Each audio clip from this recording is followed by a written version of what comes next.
देसी पराठा विदेशी पकवान। ये रहे दाल चावल, करेले की सब्जी और रोटी। वाह वाह, करेले की सब्जी की बात ही कुछ और है। जब मैं करेले देखती हूँ तब मुंह में पानी आ जाता है। और करेले बनाया भी बहुत अच्छा है ज्योति बहू ने। आपको पसंद है ना बाबूजी, मेरे लिए इतना ही काफी है। मुझे बस एक ही रोटी देना। क्यों? कुछ देर पहले तो आप कह रहे थे आपको जोरों की भूख लगी है, अब भी बस एक ही रोटी खाएंगे। हाँ, अभी ज्यादा भूख नहीं है, रहने दो। लगता है करेले देखकर मुंह बन गया है पंकज का। अरे खा कर देख, बड़े ही स्वाद बने करेले। रहने दीजिए माँ जी, यही बाहर का खाना होता ना तो अभी दो दो हाथ चाट कर खा रहे होते ये। मम्मी मैं भी बस दाल चावल ही खाऊंगा। मुझे भी बस वही दे दो मम्मी। देखा माँ जी, कैसे बच्चे भी बाप को देखकर नखरे करने लगे। अरे नखरे करने की बात नहीं है, लेकिन अब मुझे रोज रोज करेले और परवल की सब्जी पसंद नहीं है। हाँ तो ठीक है, मैं कहाँ कुछ कह रही हूँ। मैंने दाल चावल भी तो बनाया, वही खा लीजिए। माँ जी और बाबूजी को शांति से खाने दीजिए करेले की सब्जी। मुझे तो भाई एक और रोटी देना। जिस घर में बड़े बुजुर्गों की सेवा अच्छे से होती हो, ऐसे घर को देखकर सदैव ही मन में एक खुशी सी होने लगती है। क्योंकि आजकल बड़े बुजुर्गों की सेवा करता ही कौन है। उनकी पसंद का खाना बनाना, उन्हें बड़े ही प्यार से परोसना, ऐसे घर और ऐसी बहुएं समाज में कम दिखाई देती हैं। लेकिन ज्योति से उसके सास ससुर बड़े ही प्रसन्न थे। अगर कोई उदास हो रहा था तो वो थे उसके बच्चे और पति। आज मेरी मम्मी ने लंच में वेजिटेबल सैंडविच डाला है, पता है? मैं तो आज कुछ स्पेशल लाई हूँ लंच में। क्या स्पेशल है, जरा दिखाओ तो। आज मेरी मम्मी ने नए तरीके के पकौड़े बनाए हैं, देखो। वाह, ये तो दिखने में ही स्वादिष्ट लग रहे हैं बड़े। अरे तू सबका टिफिन देख रही है, अपना खोलना अंजलि। रहने दे किंजल, अंजलि के टिफिन में या तो आलू रोटी होगी या गुआर फली की सब्जी या फिर दाल चावल। आज मेरी मम्मी ने टिंडे की सब्जी और रोटी डाली है। फिर तो रहने ही दे, हमें तो देखना भी नहीं है तेरा टिफिन।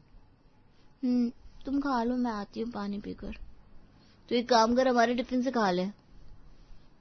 नहीं, तुम्हारी मम्मी ने तुम लोगों के लिए खाना भेजा है, तुम खा लो, मैं पानी पीकर आती हूँ। अंजलि का चेहरा उदास हो जाता है जब वो बाकी सबका टिफिन देखती है। उसने आज अपना टिफिन खोला तक नहीं था। उसका खाना ज्यों का त्यों पड़ा हुआ था। और यही हाल बेचारे सोनू का भी था। उसके दोस्त तो उसके साथ खाना भी नहीं खाना चाहते थे, क्योंकि पता था कि सोनू के टिफिन में हमेशा ही देसी खाना होता है। सोनू तो हमारे साथ बैठी मत, तेरे टिफिन में हमेशा ही रोटी सब्जी दाल चावल होता है, मुझे नहीं पसंद। लेकिन मुझे अकेला खाना खाना पसंद नहीं है, मुझे भी बैठने दो ना प्लीज अपने साथ। हम रोज रोज तेरा वही टिफिन देखकर बोर हो गए। जब तू कुछ नया लाए तब हमारे साथ बैठकर खाना खाना। ठीक है, तुम लोग खाना खाओ, मैं क्लासरूम में बैठ जाता हूँ। सोनू और अंजलि दोनों ने आज टिफिन को हाथ तक नहीं लगाया था। दोनों के दोस्त उन्हें ताने मार रहे थे उनके देसी खाने के लिए, इसलिए दोनों का मन नहीं था आज अपना टिफिन किसी के सामने खोलने का। जब वो घर वापस आए तब दोनों ज्योति पर बरस पड़े। क्या हुआ, आज तुम दोनों ने अपने टिफिन को हाथ तक नहीं लगाया? मम्मी, आपको कितनी बार कहा कि कभी कभी कुछ अलग भी बना दिया करो, रोज रोज ये रोटी सब्जी दाल चावल हमसे नहीं खाए जाते। अरे तो इसमें खराब ही क्या है बताओ। अरे शुक्र करो तुम लोगों को खाने मिल रहा है, किन किन बच्चों को तो ये भी नहीं मिलता। मम्मी, हम जानते हैं खाने की इज्जत करनी चाहिए, लेकिन आप कभी कभी कुछ अलग क्यों नहीं बनाती? हमारे सारे दोस्त हमारा मजाक बनाते हैं। अरे तो ऐसे दोस्त रखे ही क्यों है तुम लोगों ने जो तुम्हें अच्छी चीजें नहीं सिखा सकते? तो एक काम करते हैं, हम स्कूल जाना ही छोड़ देते हैं, ठीक है? ऐसी बात करते क्या बड़ों से? मम्मी, कभी पास्ता सैंडविच पिज्जा भी तो बना दिया करो। अच्छा तो ये बात है, तुम लोगों को विदेशी खाने की आदत पड़ गई अभी। हाँ तो सही है, अब तुम्हें घर का खाना क्यों अच्छा लगेगा? आदत तो तब लगेगी जब आप घर पर बना कर दोगे कुछ। घर में यही देसी खाना ही बनेगा और वही तुम लोगों को खाना भी पड़ेगा, समझे? घर में देसी खाने और विदेशी खाने को लेकर बहस होना आजकल सबके घर में बहुत आम सी बात हो गई है, क्योंकि बच्चे कुछ अलग विदेशी खाना चाहते हैं और बड़े बुजुर्गों को विदेशी स्वाद पसंद नहीं आता। ये लो ऑफिस बैग और टिफिन। आपको टिफिन इतना भारी क्यों लग रहा है? आपने भी खाना नहीं खाया क्या? नहीं, मेरा मन नहीं था खाने का। किसका मन होगा रोज रोज मम्मी एक जैसा खाना खाने का? रोज मैं अलग अलग सब्जियां बनाती हूँ, कोई एक जैसा खाना नहीं बनता है। आज भी आपने देखो कड़ी और चावल बनाए होंगे। हाँ बनाया है, तो क्या हुआ? तुम सब लड़ना बंद करो। ज्योति बच्चे सही कह रहे हैं, रोज रोज ये देसी खाना किसे पसंद आता है। अब आप भी शुरू हो गए। घर में बड़े बुजुर्ग हैं, उन्हें खाना कैसे पचेगा, जरा सोचिए तो। और वैसे भी ये विदेशी स्वाद एक बार जबान पर लग जाता है ना तो उतरता नहीं है। तुम्हें समझाना ही बेकार है, मुझे खाना नहीं चाहिए, मैं सोने जा रहा हूँ। ज्योति अपनी बात से पीछे नहीं हट रही थी और पंकज और बच्चे अपनी बात से। ज्योति को लग रहा था कि उसके बच्चे और पति बस विदेशी स्वाद के लिए पागल हो रहे हैं, लेकिन उसे नहीं पता था कि बाहर के लोग उनके खाने को लेकर उनका कितना मजाक बनाते आए थे।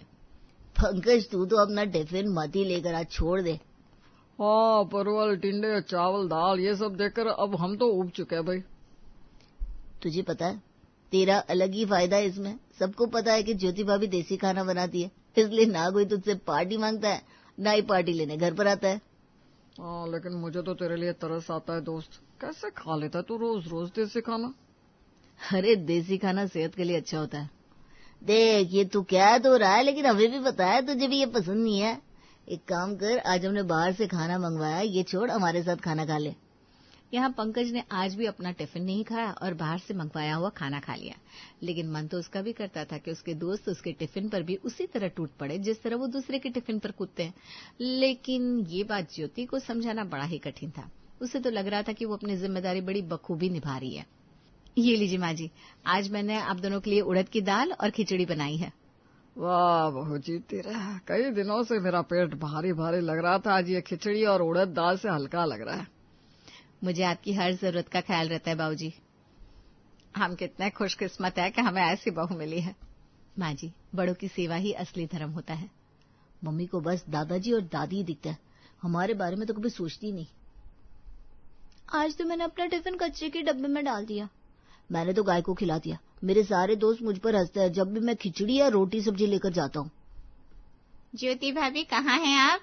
कविता, मैं यहाँ हूँ, आ जाओ। वो मैंने आज घर पर छोले भटूरे बनाए थे तो सोचा आपके लिए ले आती हूँ। अरे आपने क्यों तकलीफ की, मैंने खाना बना लिया है। अब ये कौन? वाह, छोले भटूरे लाई आंटी, मैं खा लेता हूँ। मुझे भी खाना है। सोनू, सब कुछ अकेले मत खाना तू। ये बच्चे पड़ोसियों के सामने क्या कर रहे हैं, कविता क्या सोचेगी? अरे अरे बच्चों, लड़ो मत। मुझे पता होता बच्चे इतने भूखे हैं तो मैं ज्यादा भटूरे लेकर आती। अरे नहीं कविता, मैंने खाना बनाया है, ये बच्चे तो बस यूं ही। नहीं आंटी, हमने खाना नहीं खाया। मम्मी ने खिचड़ी बनाई है, मैंने खानी है। हाँ आंटी, आपके घर और छोले भटूरे पड़े हैं क्या? आप मुझे दे सकती हैं? अंजलि, ये तुम एक काम करो अंजलि बेटा, सोनू को ये छोले भटूरे खाने दो, तुम मेरे साथ मेरे घर चलो, मैं वहां तुम्हें खिलाती हूँ। अरे नहीं कविता, इसकी जरूरत नहीं है। अरे भाभी कोई बात नहीं, देखिए बच्चे कितने भूखे हैं, मेरा तो कलेजा ही फट गया। यूं खाने के लिए लड़ रहे हैं बच्चे। चलो आ जाओ अंजलि, आ जाओ। सोनू, क्या जरूरत थी पड़ोसन के सामने इस तरह से भुखड़पन करने की? अगर आप कुछ अच्छा नहीं बनाएंगे तो हम क्या कर सकते हैं? अच्छा, अब जुबान भी चलने लगी इतनी। आप हटिए, मुझे छोले भटूरे खाने हैं। अंजलि पड़ोस की कविता आंटी के घर छोले भटूरे खाने चली गई। कविता ने ज्योति के घर जो देखा वो पूरे मोहल्ले में फैला दिया कि ज्योति अपने बच्चे को खाना नहीं देती, जिससे मोहल्ले के लोग आपस में ज्योति के लिए बातें करने लगे। सच कह रही हूँ कावेरी भाभी, मेरा तो दिल बड़ा ही रो रहा था देख कर कि ज्योति भाभी अपने बच्चों को खाना ही नहीं देती। मैंने तो सुना था सास ससुर की बड़ी सेवा करती है ज्योति, लेकिन देखो आखिर असलियत सामने आ गई ना, अपने बच्चों को भूखा रखती है।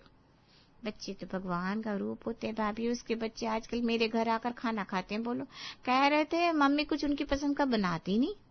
मोहल्ले वाले की बातें अब ज्योति के कानों तक भी पड़ने लगी थी। उसे गुस्सा आ रहा था कि उसके बच्चे इस तरह की हरकतें कर रहे हैं, लेकिन उसे अपनी गलती का एहसास अभी तक नहीं हो रहा था। आप बच्चों को कुछ समझाती क्यों नहीं है? देखिए मोहल्ले वाले मेरे बारे में आजकल क्या क्या बातें करने लगे। अरे बच्चे नादान है, उन्हें क्या ही समझाऊं। आप उनकी तरफदारी कर रहे हैं? मैं किसी की तरफदारी नहीं कर रहा हूँ। अगर बच्चों को तुम घर में सिर्फ देसी पराठे और रोटी सब्जी देती रहोगी तो वो विदेशी खाना जहां मिलता होगा वहां भागेंगे।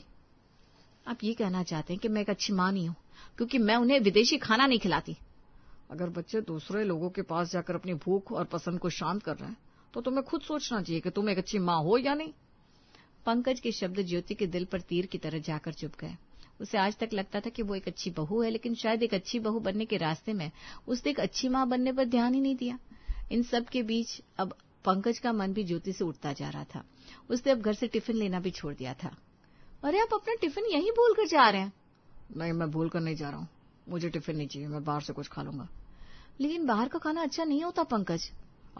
जैसे घर का खाना तो होटल जैसा है ना। कोई बात नहीं, मैं रोज रोज ये देसी पराठे खाकर थक गया हूँ। पंकज की बेरुखी साफ साफ उसके चेहरे पर दिखाई दे रही थी। आजकल ना तो वो ऑफिस टिफिन ले जाता था, ना ही ज्योति से ठीक से बात करता था। ये सारी बातें अब उसके सास ससुर से भी छुपी नहीं थी। बस बहुत हो गया, कल से मैं स्कूल ही नहीं जाऊंगा। क्या हुआ, ऐसा क्यों कह रहे हो तुम? रोज रोज ये बोरिंग खाना लेकर जाता हूँ तो सब मेरा मजाक बनाते हैं स्कूल में, मेरे साथ कोई टिफिन भी शेयर नहीं करता। ये प्रॉब्लम तो मेरी भी है, लेकिन कब तक हम ऐसे ही नहीं जाएंगे स्कूल? दीदी हम कुछ नहीं कर सकते क्या जिससे हमारे टिफिन में कुछ विदेशी नाश्ता लेकर जा सके? हम दोनों एक काम करते हैं, हम खुद ही अपने लिए नूडल्स बनाते हैं। मम्मी तो हमें कभी बनाकर देगी नहीं, इससे अच्छा हम खुद ही बना लेते हैं। हाँ दीदी ये अच्छा आइडिया है, हम रसोई में खुद के लिए विदेशी नाश्ता बना ही सकते हैं, उसके बाद हमें स्कूल में भी कोई परेशान नहीं करेगा। बच्चों का मासूम मन बस ये चाहता था कि उन्हें स्कूल में कोई देसी खाने पर ताने नहीं मारे, इसलिए उन्होंने खुद के लिए विदेशी खाना बनाने का सोच लिया था। वो दोनों रसोई घर में जाते हैं और कढ़ाई में पानी गर्म करने को रख देते हैं। देखो दीदी अब इसमें ये मसाले डालने हैं। हाँ पानी गर्म हो गया ना? लग तो रहा है गर्म है, मैं चेक करूं? सोनू चेक करने के लिए कि पानी गर्म है कि नहीं उसमें हाथ डाल देता है, जिससे उसके हाथ पर गर्म पानी के छींटे लग जाते हैं। उसके रोने की आवाज से सब लोग रसोई घर में आ जाते हैं। लेकिन तुम दोनों को किसने कहा था यहाँ रसोई घर में आओ? हमने सोचा आप तो कभी हमें विदेशी खाना बनाकर नहीं दोगी, इससे अच्छा कि हम खुद ही बना ले। हमें स्कूल में भी सब लोग चिढ़ाते हैं, देसी पराठा कहकर बुलाते हैं, इसलिए हमने सोचा हम खुद ही बना लेंगे आज सबका टिफिन। मासूम बच्चों की बातें सुनकर पंकज का मन पसीज जाता है। उसे ज्योति पर और उसकी जिद पर काफी गुस्सा आ रहा था। आज तक वो चुप था क्योंकि उसे लग रहा था कि ज्योति उसके माता पिता का ध्यान रख रही है, लेकिन आज अपने बच्चों को यूं तकलीफ में देखकर एक पिता का आक्रोश बाहर आ गया। आज तुम्हारी वजह से मेरे बच्चे इस तकलीफ से गुजर रहे हैं। तुम्हारे जिद के कारण आज वो यहाँ पहुंच गए थे। घर में सिर्फ माँ बाबूजी ही नहीं रहते, हम सब भी रहते हैं, और वही सच्ची गृहिणी होती है जो सबकी पसंद की रसोई बनाए। लेकिन तुम्हें तो बस अच्छी बहू बनना था, जो तुम बन भी गए। लेकिन ज्योति मेरी नजर में और हमारे बच्चों की नजर में तुम कभी अच्छी पत्नी और माँ नहीं बन पाई। चलो बच्चों। ज्योति को अपनी गलती का एहसास होता है। उसे समझ में आता है कि वो जो जिद पकड़कर बैठी थी, विदेशी खाना नहीं बनाएंगी, वो बेवजह थी। उसके बच्चे हमेशा ही दूसरों के टिफिन को देखकर क्या सोचते होंगे, उन्हें कैसा लगता होगा, ये सोच सोचकर उसकी आंखों से आंसू बहने लगे। ज्योति बहू गलती हमारी भी है, हमने कभी तुझे दूसरों के बारे में सोचने को या उनकी पसंद का ख्याल रखने को नहीं कहा। तू हमारी सेवा और हमारी पसंद के खाने में इतनी मशगूल हो गई कि अपने बच्चों और पति के लिए वक्त ही नहीं निकाल पाई। नहीं माँ जी, आपकी इसमें कोई गलती नहीं है। मैं चाहती तो सबकी पसंद का ख्याल रख सकती थी, लेकिन मैंने सिर्फ अपनी जिद और खुद को ऊपर रखा। खुद को एक अच्छी बहू साबित करने में मैं भूल गई कि मैं एक माँ और पत्नी भी हूँ। जहाँ से जागो वहीं से सवेरा होता है बहू। ज्योति ने अपनी गलती को समझा और अगले दिन उसने घर में सूजी के पास्ता बनाया और उसमें ढेर सारी सब्जियां डालकर उसे हेल्दी और टेस्टी भी बना दिया। आज जब उसके बच्चों का टिफिन स्कूल में खुला तो पूरा क्लास उसके पास आकर बैठ गया। ये पास्ता इतना स्वादिष्ट है कि मेरे मुंह से शब्द ही नहीं निकल रहे। एक काम कर अंजलि, तू हमारा टिफिन खा ले, हम तेरा खा लेते हैं। कोई बात नहीं, तुम लोग मेरा टिफिन खा लो, मेरी मम्मी ने आज बहुत सारे पास्ता बनाया है। अंजू की सहेलियां उसके टिफिन को छोड़ नहीं रही थी, तो वहीं सोनू तो अपने क्लास का हीरो बन गया था। जब से उसके टिफिन में विदेशी पकवान आने शुरू हो गए थे, दोनों बच्चों के चेहरे से अब मुस्कान दूर ही नहीं होती थी। और पंकज तो अपने बच्चों और टिफिन को देखकर आजकल बड़ा ही सुकून महसूस कर रहा था। क्या बात है, आजकल बड़ा ही खुश खुश रहने लगा है तू। कौन से ढाबे से खाना आने लगा है आजकल? ये किसी ढाबे का नहीं, ज्योति के हाथ का खाना है। और भूल कर भी हाथ मत लगाना, आज उसने स्पेशल तवा देसी बर्गर डाला है टिफिन में। अब तो तेरे घर आना पड़ेगा भाई पार्टी लेने के लिए।